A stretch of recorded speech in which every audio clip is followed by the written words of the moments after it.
Hello, as a designer slash programmer, I was wondering what kind of challenges you had for the design slash implementation for the console of Diablo 3 and what lessons you could learn from them, and I'd like to know about it. I'm sorry, for the what? Any design slash implementation challenges you had for the console version Okay. of Diablo 3 Got it. and what lessons you learned from it, I'd like to know. Well, I mean, we haven't built it yet, so lessons learned are not very many because we've only experimented with like kind of control schemes and things like that. Jason could probably talk to any kind of technical stuff. The biggest challenge is really targeting. Um, Movement actually feels better on a controller. Like having direct control over your character feels really good. But how you target, like, and certain skills like Magic Missile feels great because it's just shooting in a direction. But a skill like Blizzard, I'm trying to figure out exactly where that's going to go without putting some kind of targeting reticle in the world, which we really don't want to do.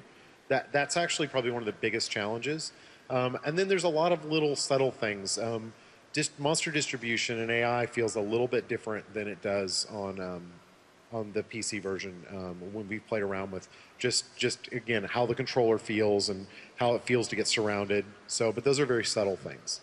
Any technical stuff you want to comment on? No, I think it's mostly that control is king. Like everybody wants a game where you feel like you have great direct control of your character, and that's what we've probably spent most of our time experimenting with, and trying to make sure that that gets right on the console version that we're playing around with.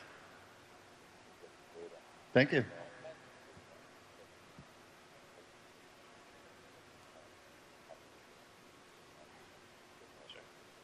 Oh, hey guys. So I think I speak for everyone here when I ask, can we get some beta keys?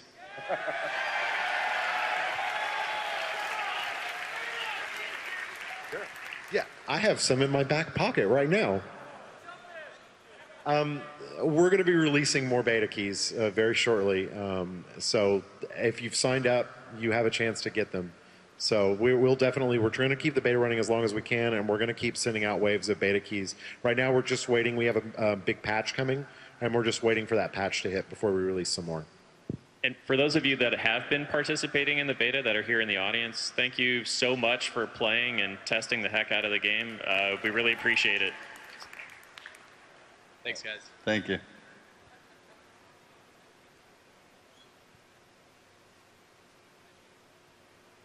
Hi, I went to the sound panel yesterday and they told me to come to you guys and ask you if you could make a level that would incorporate the sound effect of a pig playing a guitar. I got this one. And I was also wondering how many other secret areas you guys might have planned for the game. Okay, the pig playing a guitar. This is the third time someone has asked me this question now, and I'd love to know what the sound guys were thinking when they came up with that one. So, hey Christian, can we get the animation of a pig playing guitar? We'll get right on that. Yeah, I'm gonna think of a super grim storyline to how the pig came to the point in his life where he's got to play a guitar. That's gonna be really dark. I see the technical problems with it. It won't be so. in at all. We'll see. What kind of guitar does a pig play? Like bluesy, maybe, or? Yeah, Delta Okay, blues for sure. cool. Yeah. Banjo. Oh, what was the other question? Oh, about other secret areas? Secret areas. Why do you guys always want to know things that spoil the game for you? Why do you always ask those questions? Do we have secret areas? Yes. What are they? They're secret. It's a secret. Thank you.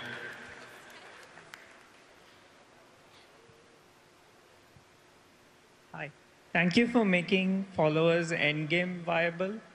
And there were some builds in D2 where the mercenary was your main source of damage, like a Singer Barbarian. Will those be viable? Builds be viable in D3 as well? Where I'm sorry, that the hireling was the Your main? follower is the main source of your Okay. damage. I wish Wyatt was here. He would probably be able to answer that. My guess is, I don't know. I honestly don't know whether that's the case. We haven't really done enough. Like we changed over to make followers viable very recently, so we haven't played with them in the higher difficulties that much.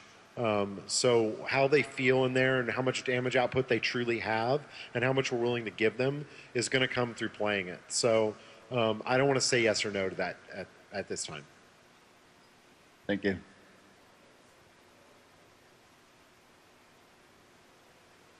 Hey guys.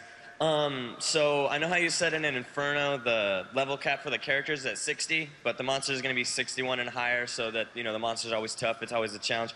But eventually we are going to beat it. I was just wondering if there's like plans or groundwork for like a super dungeon or like a new Uber Tristram type thing, maybe.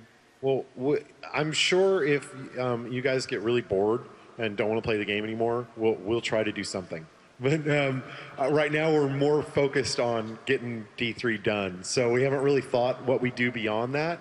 But I can promise you, if you guys destroy Inferno and you're just sitting around on your giant mounds of totally not ill-gotten loot, then we'll do something about it. Thank you.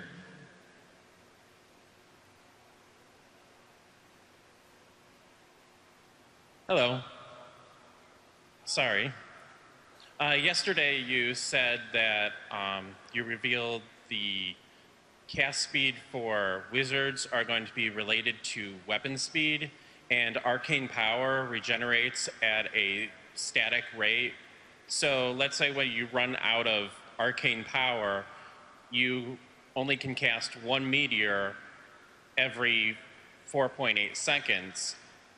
What are you doing to incentivize having faster weapons for spells like that? For spells, well, the faster weapons really affect the academic, I think they call them academic now, basically the academic skills. So we have, for every class, one of the things that we've learned about the combat model is you have to have something to do at all times. We can't really have a scenario where you completely run out of resource and you just stand around waiting for it to come back.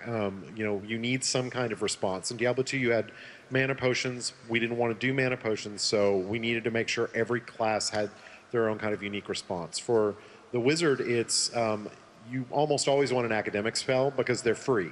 So you can cast those as much as you want, and the attack speed is very much affected by your weapon. But some skills like Meteor, where you don't cast them very often, they do benefit from a higher damage weapon, and that's okay, because that's the kind of build that you would want with that particular skill. Whereas another skill that uses a lot of arcane power, like Disintegrate, has a much more kind of straight, constant beam that you got. It's not like one blast every few seconds. It's constant. So it's affected a lot by weapon speed. So it really just depends upon your build. So if you've got a lot of abilities that have more of a constant or faster attack rate, then you want faster weapons. If you've got kind of big bomb abilities, you want bigger weapons. Makes sense? Thank you. All right.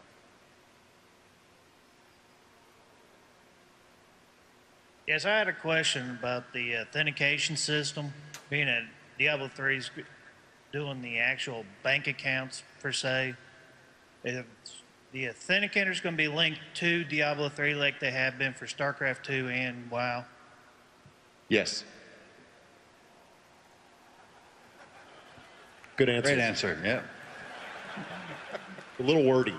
I was clear. A little wordy. Yeah. Oh, okay. He wants to give it a little bit more wording. So, I mean, I'll give the line. No, I was joking. Oh, one word. Oh, okay. A little wordy. Oh. I was making fun of you. He's a VP. He'll have me fired later. Hey, guys. So in the panel yesterday, it was mentioned that people played with the skill menu open so they could swap between active skills, and then it may be locked during combat in some way. Has any thought been given to opening more skill slots or letting players set loadouts in town and then switch between that on the fly so the skill menu isn't used or needed? So more skill slots, no, absolutely not. One of the things that reasons why we have limited the skill slots is it creates more build diversity. It forces people to make hard decisions. A lot of the things, we made a lot of changes to the skill system and fairly radical changes from Diablo 2. And so one of the examples is the removal of skill points, which used to be a hard decision that the player made. So we didn't want the player to not have hard decisions. So, we changed those hard decisions from being skill point committal, which did force a tiny small number of skills already, to just capping the number of skills that you have. On the loadout idea, we get that suggestion a lot. It's not something we do for core release. but we can see maybe there might be use for it. We're happy to kind of let the game go out without that feature and see how much need there really is for it. And if there is, we'll consider it for the future. Thank you.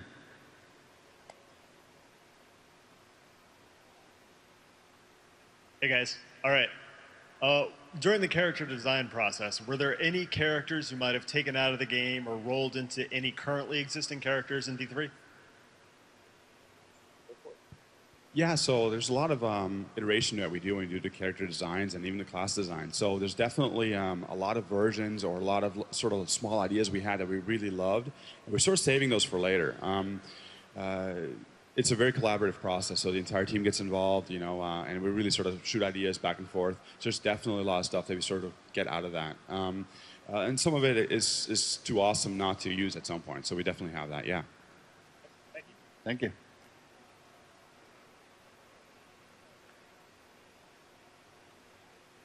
Good afternoon.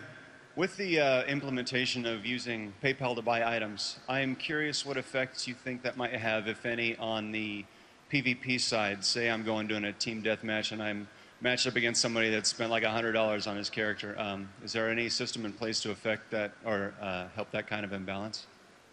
Well, the funny thing about it is one of the things we're avoiding with the PvP system is creating like a ranked ladder that lets you show like I'm the best, you know, I'm in the top 5 PvPers in all of, you know, Diablo land. Without that, all you're doing when you buy better equipment is just changing your hidden ranking, which is changing the quality of the players that you're fighting against or the quality of the items that they're fighting against. So it really doesn't give you a ton of benefit that you're going to see. Our system is going to be much more of a progression-based development system where the more you play PvP, the more progression you get.